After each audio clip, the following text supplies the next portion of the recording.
Make sure you really go to the very edge and understand where your limits are and what you need to work on. You don't really know where you are until you're out in the harshest, deepest waters, as many of the old MMA favorites used to say. So now we are ready to hand over to Tom for our fight announcement. God, I'm excited. When fight number 4 of this evening, ladies and gentlemen, is in the light heavyweight division and scheduled 3 rounds of 5 minutes. Fighting out of the blue corner, stands in at 195 centimeters tall, 93 kilograms, 1 fight on his record, 1 win, from France, Paulin, Begai. His opponent in the red corner stands in at 198 centimeters tall, 93 kilo as well, 3 fights on his record, 3 victories, from England, Matthew Byfield. The referee in this fight is Mr. Niels Bursken. This is going to be a good one. So we have the guy in the more grey shorts and the blue corner, and Byfield in the more orange.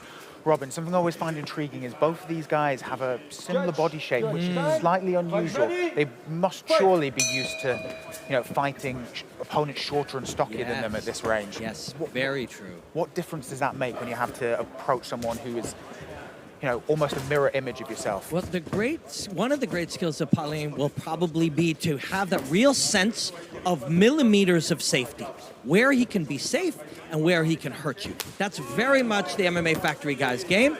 And when you're training with heavyweights, like the UFC interim heavyweight champion, now you're dealing with long guys all the time. In fact, you're dealing with guys who are even longer and even more mobile. Awesome work here by Matthew to start out. You can see how does that feel when you get chopped in the leg 2-3 times on awful.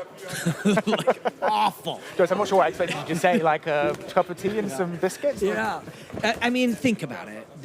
That bone is like a thin baseball bat mashing into the fabric of your musculature, of your quadricep, of your calf.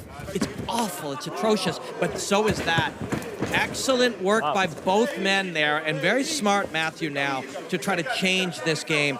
I had some really interesting conversations with Coach about this. Once you start to wrestle, you begin downloading information, physical knowledge about your other man. And so that's what Paulin is doing here. He's starting to learn about the tendencies and the physical movements of Matthew, and vice versa. And that was a very interesting moment there, Robin, where it was Byfield who shot in, and then it ended up Begai got the dominant position here. What should that tell you as a fighter? Yeah, Begai, that was a cagey little fluid work to spin his man. It's a very even scenario when you're up against the fence, but the guy who has his head in your chin is generally winning the exchange. He's going to have a few more options. He's going to be able to do a little more work on your energy. He's going to be able to dominate you ever so slightly, maybe find a way to your legs or your hips or your back. So it's a small advantage here for Paulin. So would you say Byfield now needs to find a way of breaking this grip and getting out of it? Oh, and some interesting foot stamps there. Yes, and that's very smart. Any damage you can do is valuable damage. Excellent work by Matthew. Very simple placement, nice, integrity in the placement of his body as he just made space and goes back to the leg. Very smart. Really cool fight. Look at the long legs of this man. Both of them just going tit for tat on who's got the longest legs.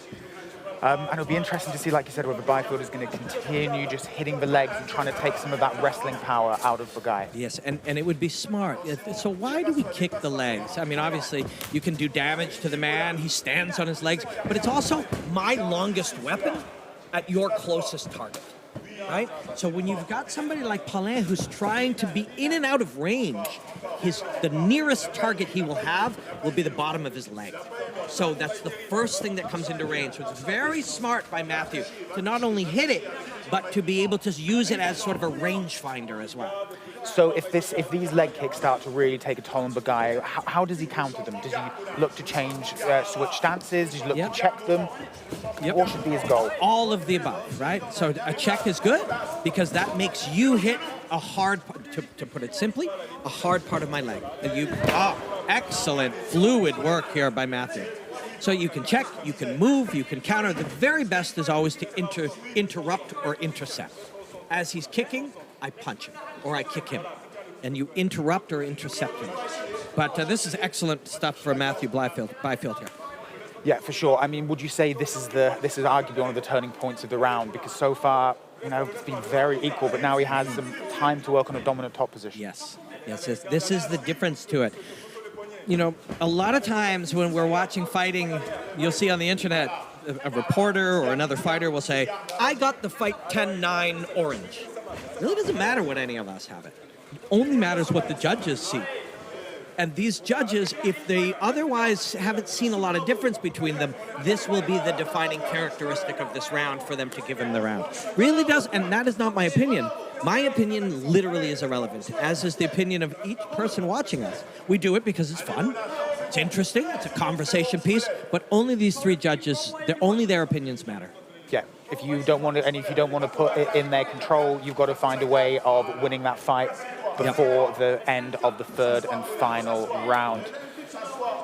So Byfield got this position, and if the judges otherwise can't see a ton of difference, this will be the deciding factor. But also notice that Paulin Begai has sustained no damage, really, right? Nothing clean. So it is a round, potentially, Andrew will get your opinion, it looks like a round-winning scenario, but he didn't do a lot of damage. Well, that's right. We saw Matty connect with a couple of kicks. We saw him actually utilize the kicks earlier on, and the sheer velocity when they connected, I would imagine, they would have done a little bit of damage there, no matter how well Paulin played it off. But I think the deciding factor was the takedown. We got to see Matty control from the top, and I think that just about takes the round for him. Yeah, but these were fine margins, right, Andy? There was very small. As you can see, the takedown happened just there. This wasn't a powerful double leg. It was an opportunist move, which was, this isn't a sign of domineering wrestling. It was, like Robin said, fluid and excellent work, but this is still on a knife's edge. Yeah, and I really do like the strategy when you're dealing with somebody who's popping in and out of range. He's safe, trying to hit you and get safe again. The idea of targeting that closest weapon is a very smart. It's the first thing that pops into your range is the bottom of his leg. So it's a very intelligent, early, and again, right back to it, Matthew. And I told you this was going to be a good one. I told you. It's a good one. It's hard to see whether that was a loss of balance or he got rocked a little bit there, Robin. Or a combination of the two. Yeah, it doesn't have to be one or the other. That's right. They don't have to be independent. This is excellent stuff here. You see that reach behind. When you get the control of that arm now, and now he can attack here. He's doing an excellent job, Matthew Byfield. It's so wonderful to see young fighters so willing to accept fights at a high level. It was something you didn't see 5 and 6 years ago, and now you see elite guys like this coming up at elite gyms taking elite matchups. And like you said, is the only way to, steel sharpen steel. And there's no way around that. So we're a minute down in the second round, and it'll be 5 minutes. We'll see on the top position right there is Matty Byfield. On the bottom is Paulin Begai. So Begai at the minute looks comfortable here. Doesn't look like he's taking too much damage. How does he get out of this situation? For both of these two guys, their body types are such where you think that there's triangles, arm bars, guillotine chokes. These are the bodies of bottom players sometimes, guys who have that 1 or 2 key submissions. So that's there as an option, but the best option, or the highest percentage option, I should say, is to make space with the feet on the hips and try to get him to chase you as you get back to your feet. For sure. And what about Byfield? Oh, and the referee is standing them up. Yeah. Hey, man, we're in Holland. Yeah. You know what I mean? Home of the kickboxers. Yeah, you gotta be punching and kicking out here. It's an interesting one. We've had a few decisions by the referee tonight to stand up fighters who, I wouldn't say they're inactive on the ground, but definitely, yeah. Is this something you see commonly, or is this a little bit more? Yeah, it's a little faster than you've seen, but as long as they're consistent. Oh, it looks like there might have been an eye poke there. So it's a tricky one, and this is not a criticism. We're all humans. But the ref, if he didn't see the actual poke, if there was one, he doesn't necessarily have to choose just because a guy says, my eye feels weird. You really want to see it because sometimes a knuckle goes into the eye and it feels like a poke. Well, there's an interesting thing. One of our co-main event earlier, Gronhardt, he had a very famous knockout in that position where one of his fighters, whatever opponent he was fighting, turned away mid-round, and he finished him there. So yeah, he doesn't. You don't have to stop there, but when you go fight, you fight as an expression of who you are. Let's take a look here. Okay. Oh yeah, no, that's an open hand. Yeah, so the ref, either saw that or followed his intuition, and there are other signs of this. He doesn't know these two gentlemen personally, but he's had a chance to speak with each of them, and he made the right call regardless. For sure, and if anyone who has been poked in the eye before knows just how uncomfortable and terrible it is, let alone when there's the force of these top-class athletes behind it. And in sort of this nervous enthusiasm and stress and pressure, he may not be able to see, and if he cannot see, that's the end of the fight. I've got to say, he is not looking particularly comfortable there. And I mean, we may get another look at it. We're not talking about accidentally poking yourself in the eye while you're scratching your glasses. Like, we're talking about a full scale. Yeah. Yeah. See, yeah. And that didn't look like it penetrated so much as scratched. And as it tears down, you can have all kinds of issues with your cornea and, damage, real damage to the eye. And if that's the case, we have to protect these fighters, and it would be disappointing. It'd be disappointing in a fight like this, but at the end of the day, there are plenty more fights in the future, and you only have two eyes. That's right. And it would be no more disappointing for anyone than these two gentlemen. But if you scratch your cornea or you scratch the ball of your eye, you cannot see, you lose depth perception. And what's more important than depth perception when there's a fist or a foot coming at your head? Very little. Yeah. As it is, the game of fighting, your brain is making micro adjustments and calculations as, think of a fastball speeding towards a fastball hitter. Well, it's like that, but it's a fist aiming at your face. So, Well, it looks like the doctor has checked out Byfield's eye, and he is going ahead. I believe we have about half the round still left to go, and it will be interesting to see what impact this has on the fight. Yeah, both men had to stay psychologically in there, and Byfield at a small disadvantage because he's trying to focus and get himself back in it, but he's doing very well here. Yeah, we'll see. He came back looking maybe tentative for a few seconds, but looks like he's right back in the swing of things now. Oh, underneath and straight to the back. That is a really, really slick, did it very, very smoothly. And with about 2 minutes left in the round, a bit of top control here could really push it in Begai's favor. Yes. That's how Matthew presumably won round one. A couple leg kicks and a couple of minutes of control. And realistically here, Begai could do the exact same thing here in round two. And he is collapsing the whole architecture here. And it looks like he's hunting for that rear naked choke, Robin. What does he need to do to finish this? Does he need to get that left leg in as a hook? I love the idea of, if it's not there, punch relentlessly. And it's never... See, now, look, he's controlling the cross arm. So his left arm is controlling the right arm at the wrist. That's why he was able to punch there. And now he's got both hooks in there, Robin. This is not a great situation for Byfield. So 80 seconds is a long time. And he can absolutely take some of that 80 seconds and punch away here. And that's a legal shot behind the ear, totally legal shot. And it looks like he's taking your advice. If you can't get your way, punch relentlessly. Punch relentlessly. When in doubt, if you have a free weapon, hit someone with it.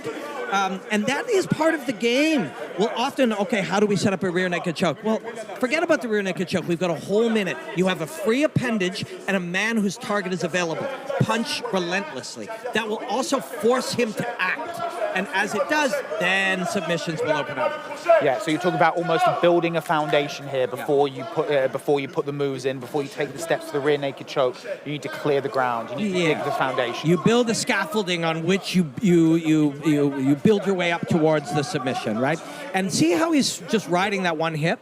Old school, we would be talking about how he needs the second hook, but he absolutely does not. The right leg sweeps through, and you see the right foot Oh, it looks like he's checking the glove here. Is the referee taking the time off? I've not seen yet. The time is back on. Oh, it's back on. So look at his foot. See the bottom of his foot facing us? It's laced on that leg, and he can sit and ride this hip and elbow the soft tissue of the body, control the arm, punch the head. And now as we get closer to the end, he may not know how much time is left. Now, if he wants to, he can attack that neck. But he's done excellent work here throughout. Yeah, since the stoppage, Begai has come on strong, and I think it would be hard to make an argument that he doesn't come out of this round on top.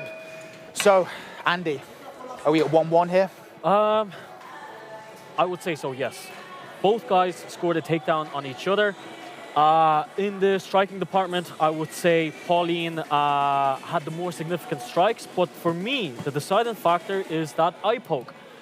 And the reason why I say this is, what does the referee and what do the judges do here? Do they take away points or do they mark it as accidental? We don't know that, only the judges will. Well, they shouldn't take away points unless directly instructed by the referee. So presumably, this would then be a 10-9 round for Paulin Begai. Yeah, it's an interesting one because he started to learn as the fight went on. It's a cool fight, a very, very cool fight.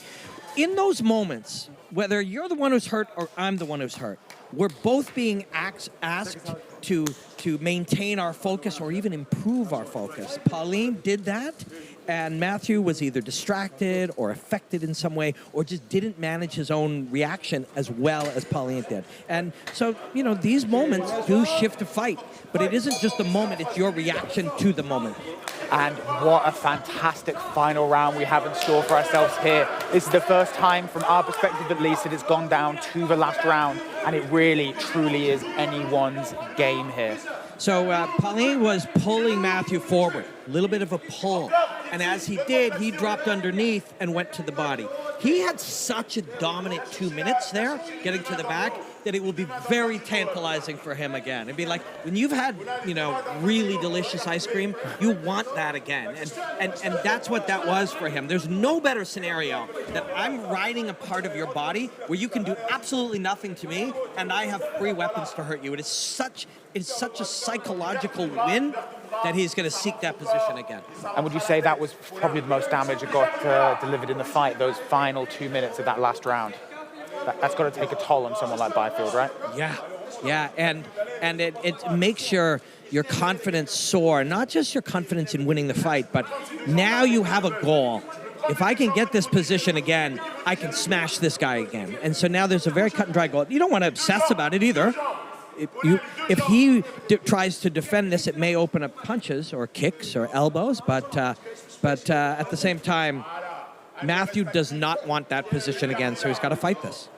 For sure. And how should he manage to weasel out of this situation? What does he need to do here? I can see that Begai's got the underhook here. Yeah, it's small little victories here. So you start with Begai's head. Well, the ref is going to take care of that for him. Yeah, so now it's a time for Byfield. There's a minute and a half gone in this round, 3.5 minutes left, and Byfield. And Paulin can fake a takedown here, fake some grappling, and use it to open up some strikes. Because now he's sold the idea that he's going to take his man down. Looks like Begai was loosening up there a little bit with strikes, a little bit of showboating from Byfield. Inviting him.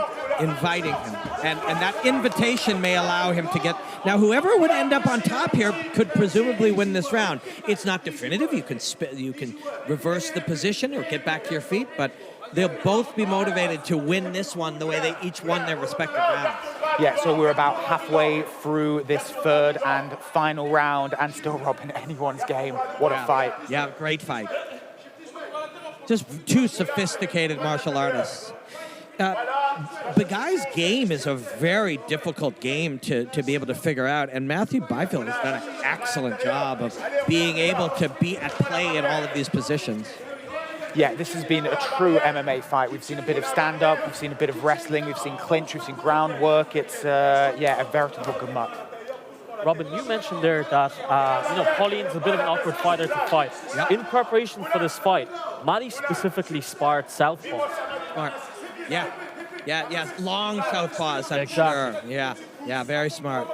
I mean, but he'll switch position, and the southpaw element matters, but it's only one element. And the referee has split them up. Another interesting decision because there looked to be enough activity there for me. I'm not sure about you, Robin. Yeah. A lot of refs would not have split that up, but you know, as long as he's consistent, it's the same for both men. And to be fair, he has been consistent in that so far. So you've got to fight to the referee is the same as any other sport. Yep. And this is big for Begai. He wants to hold on to he's got the body lock from the back. He wants his hips pretty low, and now underneath, nope, he comes up on top and they separate. Fantastic work from Byfield there. How much effort does that take? You've only got a minute left in the 15-minute fight. They've been on top of each other this whole thing. Where do you find that fire? Yeah, this is a tough minute, but this is the minute you fought for. You fought to be in this minute, and now you have to dig in there and you have to really be committed in your decision-making. Both are tired. You will win this fight if you win this minute, and you've got to know that.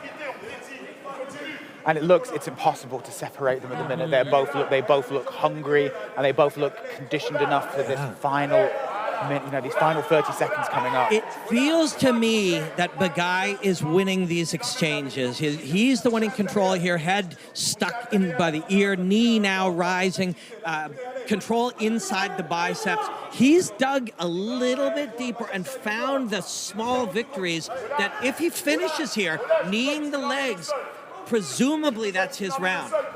Yeah, because you've always got to play to the judges, right? What you see, as you mentioned earlier, those are the only people that matter, and they are human. They are. They're human. There's human error. There's human nature. There's human bias, and we all yell at our television sets if the judges don't agree with us. But it's irrelevant. They are the deciders, and all you can do is fight your hardest. And these two men did. It was wonderful. And it has gone to the scorecards there. What an excellent bout. Andy, how would you score that? Jesus, lads, I have no idea. I'll be honest, that's a very close one. In the third round there, we saw both men exchange significant strikes. We saw clinch control from Paulin. We saw clinch control from Matty. Honestly, I have no idea. It's a very, very tough one. Again, it's those only tiny moments. It's the idea of whether at the end of the fight, whether the judges saw Begai in control of Byfield against the cage, or whether the fact that he had that back control that he wasn't able to convert into a takedown, while Byfield maybe dominated the first half of that round a little bit more. I would say so, yes. So it's a tough one. I am glad I'm in this glorified position here where we can look at the fight rather than having to make decisions that affect these two absolute warriors' careers. So I believe we are ready for the announcement of this fight. Could go either way, so without any further ado, I'm going to hand you over to Tom.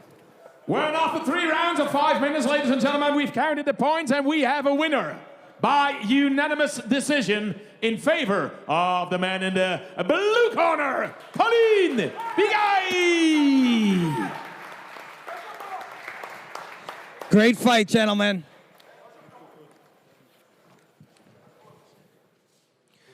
Paulin.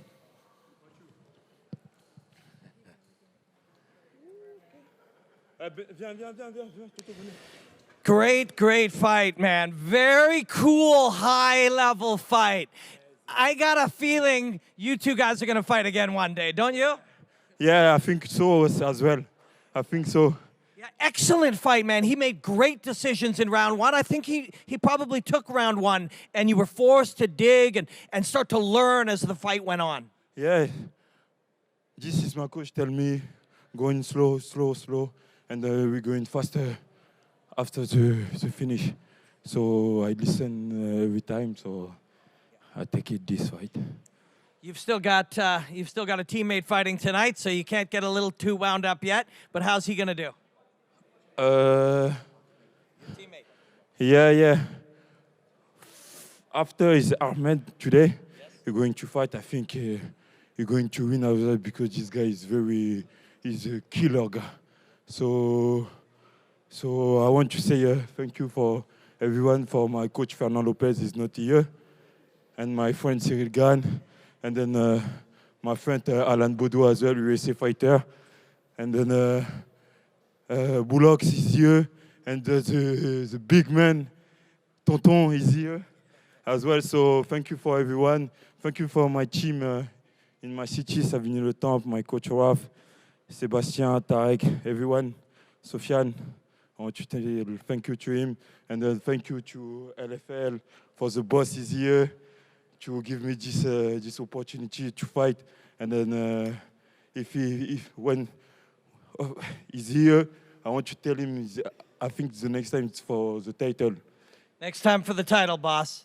All right, well, congratulations, man. Thank you for that fight. Both of these two gentlemen, wonderful fight.